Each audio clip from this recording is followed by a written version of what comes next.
in sales and in life, you don't get what you want, you get what you practice. And if you look at Larry Bird, the great basketball player from the 1980s, 1990s, maybe you don't remember him, but I do,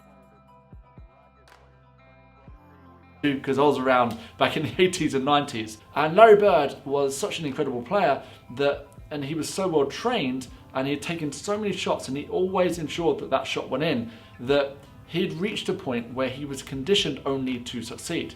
And this really came about when he was shooting a commercial for Gatorade.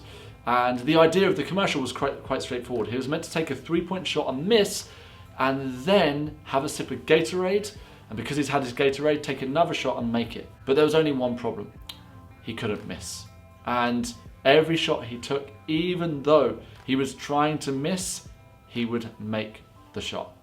And the director who was filming the commercial, he was getting frustrated and saying, "Why are you making every shot? Just miss one." And then he said, "Why don't you visualize missing?" And Larry Bird said, "I am visualizing missing, but I guess I'm only conditioned to make the shot." You see, when it comes to the sales conversation, most people are untrained. And when I say most people, I mean like 99 point something% of sales professionals, entrepreneurs, business owners, anybody trying to sell their product or service, they're totally untrained when it comes to the sales conversation. So this means that they cannot create any predictability in how their conversations are going to go. And even if they do get some success, then they can't actually look at it and identify what they did well to replicate that success for the conversation after that, and the consultation after that, and the sales meeting after that, and so on and so forth. Where I looked at the sales consultation or the meeting a little bit differently is I became totally and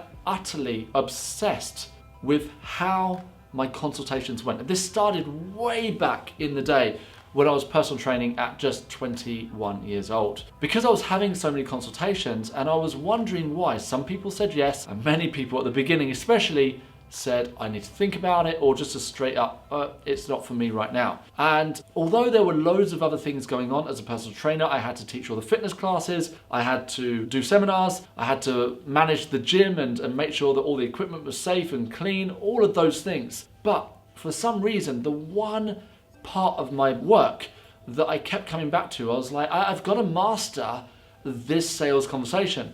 And even though I didn't actually realize I was creating a science until many years later, what I did is I did everything I could to understand the fullness of my sales consultation. And at the time I would sit and I'd be like, what did I say in the last consultation that person then said yes? Why is it that this person came in seeming really keen, but then at the end of the conversation, nothing happened? They just said, "Okay, thanks, I'll need to think about it." Why is it that couple that came in to see me, that he was really keen at the beginning, she wasn't keen, but by the end of it, he was not so keen, but she became super keen, and then she closed her husband? You see, there is so much that goes into your consultation. And again, whether it's online or offline. So this week, I believe, is totally unique for any course that is offered on planet Earth right now. And the reason why I say that is because nobody that I've come across really drills down to all the steps that you must go through to create predictability in your sales consultations and meetings. Now I know what you're thinking, but Pete, surely everybody is different. Absolutely, we all look different, we're unique, you are unique, we all have that individuality about us. But guess what?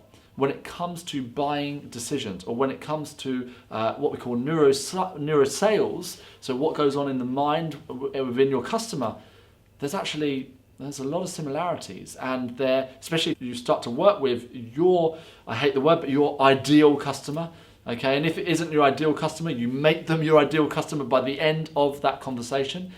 If you can start to identify the patterns that keep showing up throughout every consultation that you have, and the chances are you're watching this because maybe you're already in business and you're having hundreds of sales conversations every year. If you can spot very clearly what works, what doesn't work, and then you can follow a system that makes that predictable, how that transform your sales results overall?